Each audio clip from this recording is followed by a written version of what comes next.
Kita awali yang sore hari ini dengan informasi Kasat Pol PP DKI memberikan sanksi administratif 50 juta rupiah kepada Rizik Syihab atas Maulid Nabi yang menimbulkan kerumunan. Kerumunan orang di masa pandemi dinilai bisa menimbulkan klaster baru COVID-19.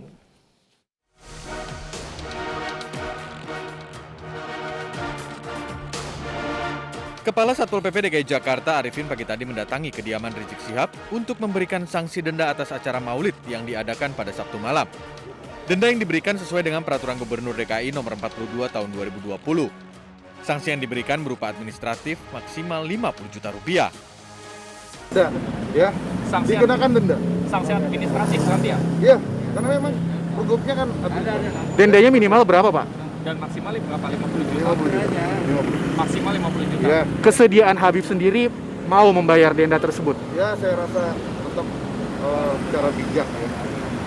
Bijak bahwa semua ketentuan daripada aturan protokol itu kan bagaimana kita mencegah penularan COVID dan memutus mata rantai.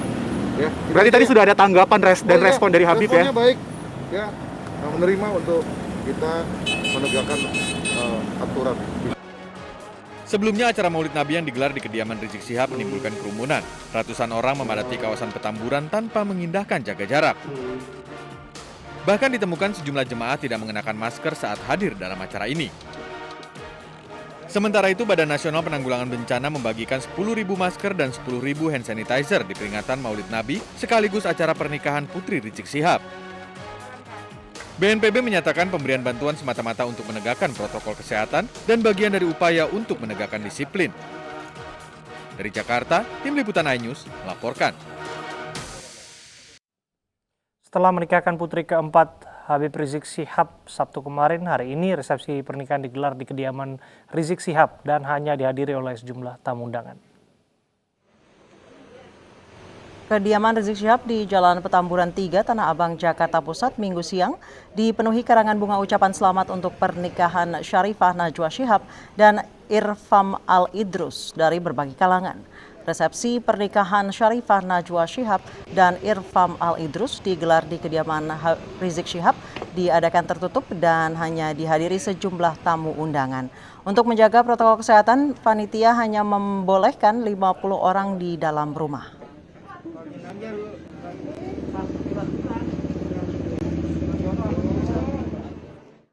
Pemirsa, hingga saat ini resepsi pernikahan Najwa Syihab, putri dari Rizik Syihab, masih berlangsung, dan untuk melihat suasana terkini di lokasi pernikahan sudah ada rekan kami Armalina di daerah Petamburan, Jakarta Pusat. Armalina, bagaimana suasana di lokasi resepsi pernikahan putri dari Rizik Syihab? Ya, Nisa, Abraham dan juga pemirsa, untuk di lokasi Petamburan Jakarta Pusat sendiri ini untuk tempat resepsi pernikahan dari putri Habib Rizik Syihab yang bernama Syarifah Najwa Syihab dan juga Irfan Al-Idrus sampai saat ini masih berlangsung, dan memang kondisi di gang yang menuju ke arah rumah Rizik Syihab ini terpantau lengang begitu, karena memang untuk tamu-tamu undangan ini juga dibatasi yang hanya diperuntukkan untuk keluarga dari internal Habib Rizik Syihab saja. Dan juga dari pantauan kami juga dari tadi tamu-tamu yang datang ini juga dikhususkan untuk wanita saja yang bisa hadir, yang bisa masuk ke dalam kediaman Rizik Syihab begitu. Dan berbagai karangan bunga ini juga kami melihat ada ucapan selamat datang kembali untuk Rizik Syihab, dan juga ucapan pernikahan untuk putri keempatnya, yaitu diantaranya ini ada karangan bunga dari Presiden PKS Ahmad Syaihu, lalu juga ada Sekjen DPP PKS Habib Abu Bakar Al-Habsyi, lalu juga ada anggota DPD RI Fahira Idris, serta Ketua Yayasan Tata Daeng Nompo Muhammad Hashir Tata.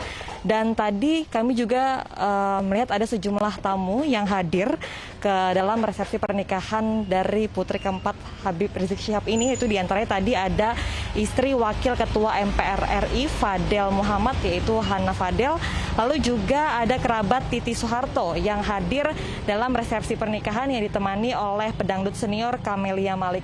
Lalu juga untuk arus lalu lintas di depan Petamburan Jakarta Pusat ini sampai saat ini terpantau ramai lancar. Ini artinya tidak ada penutupan jalan dan juga tidak ada kendaraan-kendaraan yang parkir sembarangan yang berada di jalan raya sehingga tidak menghalangi pengendara yang akan melintas ke wilayah Petamburan, Jakarta Pusat. Dan dari pantauan kami juga ini dari polisi dan TNI pun juga ada di lokasi untuk melakukan penjagaan serta ada Laskar Pembela Islam ataupun LPI yang melakukan pengamanan. Anissa dan juga Abraham. Baik, terima kasih Armalina, laporan Anda langsung dari kawasan Petamburan, Jakarta. Pemerintah Provinsi DKI Jakarta menyiapkan peraturan daerah yang mengatur masyarakat dalam beraktivitas di masa PSBB transisi. Hal tersebut dilakukan untuk memutus mata rantai penyebaran COVID-19.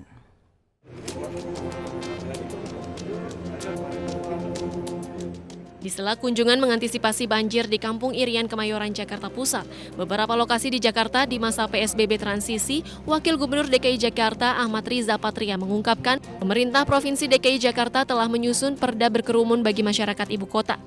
Regulasi mengenai aturan berkerumun di masa PSBB transisi dibuat karena banyak warga Jakarta yang tidak mengindahkan protokol kesehatan seperti menjaga jarak aman. Nantinya dalam peraturan tersebut akan ada sanksi bagi warga ibu kota yang tetap nekat berkerumun tanpa memperhatikan protokol kesehatan. Ya, jadi tentu di aturan ya kita sedang menunggu perda ya, sedang di Kementerian Dalam Negeri, sedang dievaluasi, mudah-mudahan di minggu ke depan sudah keluar ya nomor perdanya dan sudah mendapat persetujuan dari Kemendagri, sehingga regulasi yang lebih komprehensif melalui peraturan daerah terkait penanganan COVID bisa kita tegakkan ya. Dan Pak Wali juga sudah mengirim surat, sudah juga menindak ya beberapa warga yang ditemukan melanggar daripada protokol COVID. Sementara itu, masyarakat diimbau tetap mematuhi protokol kesehatan 3M, yaitu mencuci tangan, menjaga jarak, dan memakai masker. Dari Jakarta, Chandra Purnama, Guntur Zulkarnain, Irian Syawahyudi, iNews melaporkan. Kapolri Jenderal Idam Aziz mengimbau masyarakat tetap waspada akan ancaman COVID-19 dengan memenuhi protokol kesehatan dalam keadaan apapun. Kapolri tak ingin kerumunan menimbulkan keresahan di tengah masyarakat.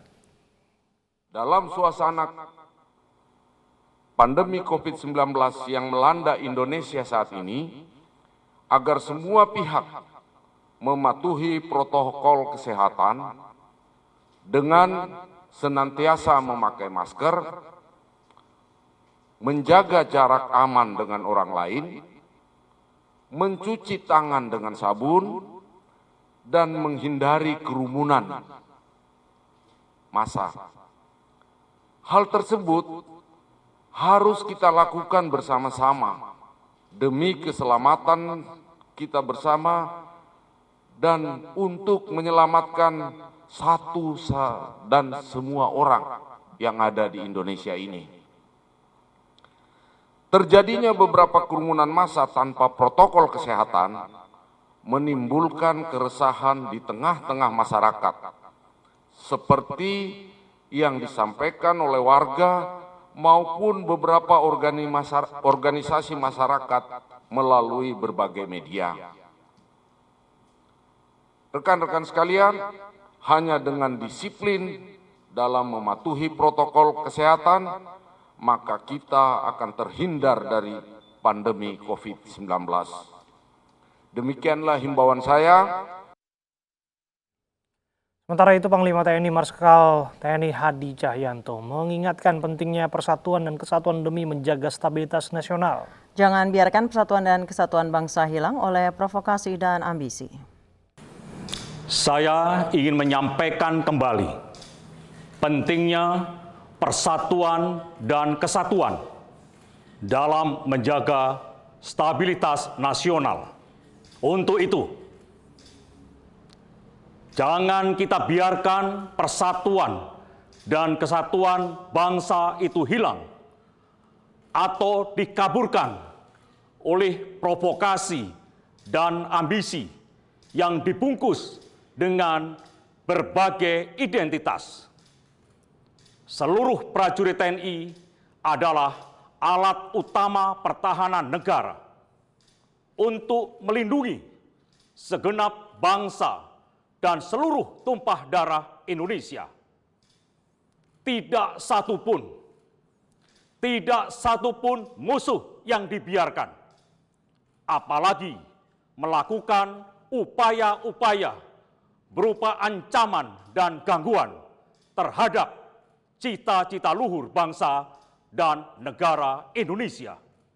Ingat, siapa saja yang mengganggu persatuan dan kesatuan bangsa akan berhadapan dengan TNI.